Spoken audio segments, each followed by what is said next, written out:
off here. It's interesting people saying interesting things. And this one is particularly interesting. I'm dying to hear Taylor Lewan's reaction.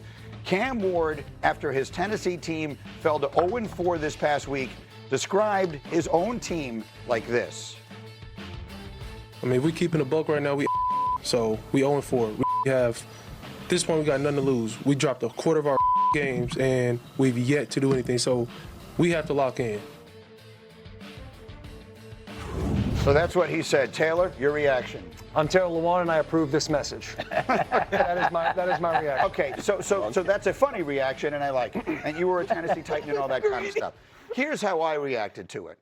Man, that is the saddest thing I've ever seen in my entire life. That this kid, who, I do the draft, so I've never met Cam Ward. I don't know him. I don't have a personal stake in this.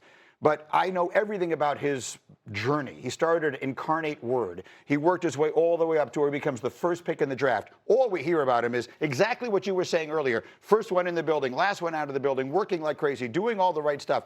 And he now is going to be, until they win a championship, he is the kid who got up there and said that. The same way Sam Darnold was seeing ghosts. Like what they're doing to him. And when I make the comment, more young quarterbacks in the NFL are ruined than are developed.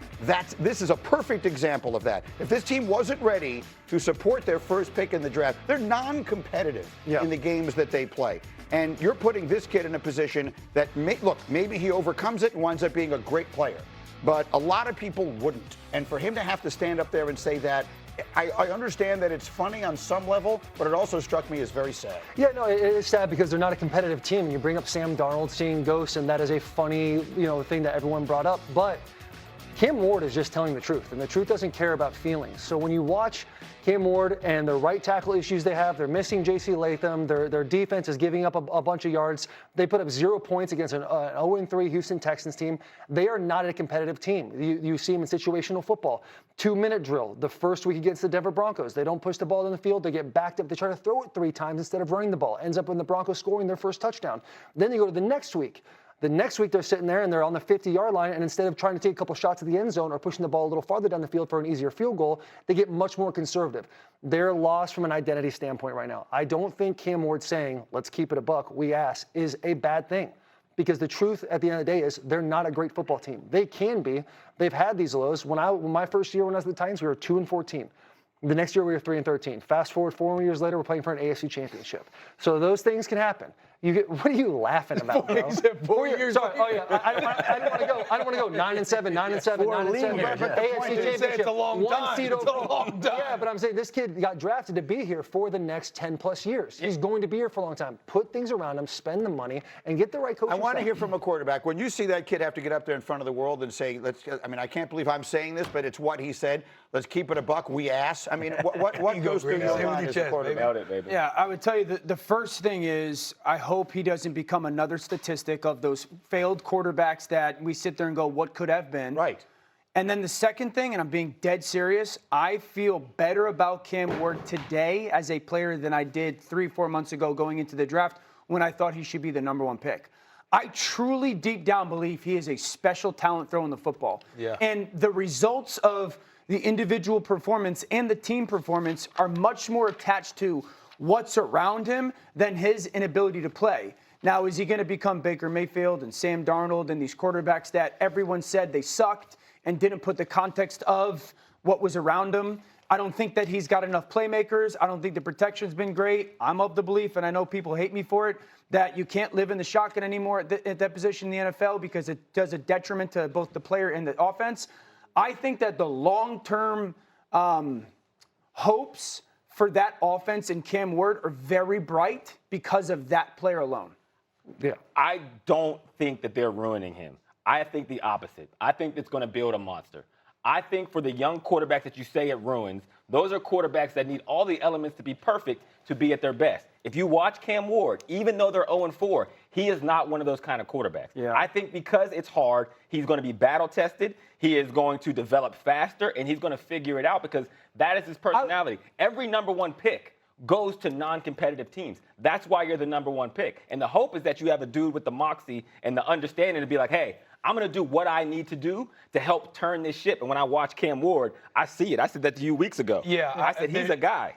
I don't even, You see how abysmal the Tennessee Titans are right now, and the last thought in my head is Cam Ward going to work out? Like, just I've only been around him a couple times, and when he's kind of calling out the team and challenging the team, saying we are like, I just see it as a quarterback challenging his team a little bit, like just calling it what it feels is. like Baker Mayfield. Dude, he's got something. It's going to show itself eventually. Let me get a He's quick stud. final word from Shefty. Go. 3 winless teams right now: the Tennessee Titans, New Orleans Saints, and New York Jets. A lot of pressure on each. The Titans knew that all these holes existed. This is not surprising to them. They're going to be near or at the top of the draft again next year, and it'll be time to start building the roster around the guy they believe will be the guy moving Cam forward. Ward's not the problem. Wonder if no one is suggesting it. If it sounded like I was saying he's the problem. No. Off the weekend tonight, it's a very important game in the NFC West. We'll do a moment on it here. Shefty, the 49ers again will be without their quarterback. They're battered right now. Mac Jones will start in place of Brock Purdy, who was sore this past week from his turf toe injury.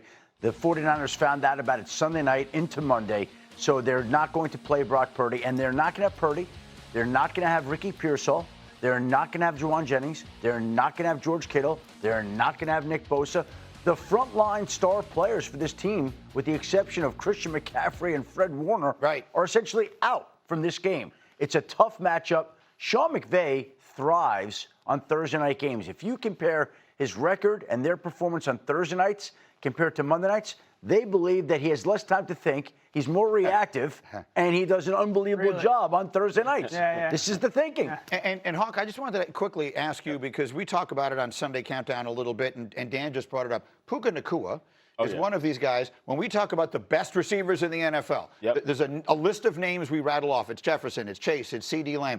Should Puka Nacua's name be right there with anybody? Absolutely. He does things that other receivers can't. Now, look, there's 2 lanes to always operate in when you're talking about a player: how talented they are and how good they are. Talent is what you get when you leave the hospital. Good is what you put into the detail of your work. And nobody does that at the receiver position in the league as good as Puka Nacua. And me and Dan were talking yesterday about, like, what's his special quality? He can find and locate and track the ball with the least amount of notice of any receiver in the league. And that bodes perfect with Matt Stafford, because Matt Stafford's letting it fly. Puka Nacua is navigating through a defense, last minute finds the ball, catch ball. That's why he's so special, and that's why they have such a good rhythm. Yeah, I honestly believe he would be at the top of the list for MVP. I don't know if there's an offensive player that's asked to do more. Maybe the guy that he's playing against tonight, McCaffrey? No. You are spot on, because what is not in that highlight package is when they go 11 personnel, he's essentially a tight end. Oh, he's they put blocking. him down in the backfield, down at the line of scrimmage, and he's blocking safeties and linebackers, and he's always the point of attack blocker. Receivers don't do that. Yeah, Brett Coleman called him a fullback. I don't think that's like hyperbolic either. I think for tonight, here's what I see from the 49ers. Can McCaffrey have, realistically, 35-plus touches because they are decimated on offense? Can he be one of those, or have one of those just ridiculous performances? Now, the Rams defense is fantastic, so I think that's a massive challenge. That's the most likely way that the 49ers can keep it close and give themselves a chance. McCaffrey has 35-plus touches, 200 all-purpose yards, and they have 2 or so takeaways. Then I think they can hang. I'm taking San Francisco solely because of the Adam Schefter theory. You said it last week at this table. No one thinks the Cowboys have any chance to play with the Packers. Next thing you know, they're right there at the end. This game in every way suggests the 49ers should have no chance, which is exactly why, for some reason, they'll find a way to win. Next up is sound. I was saying the opposite. All right, a reminder.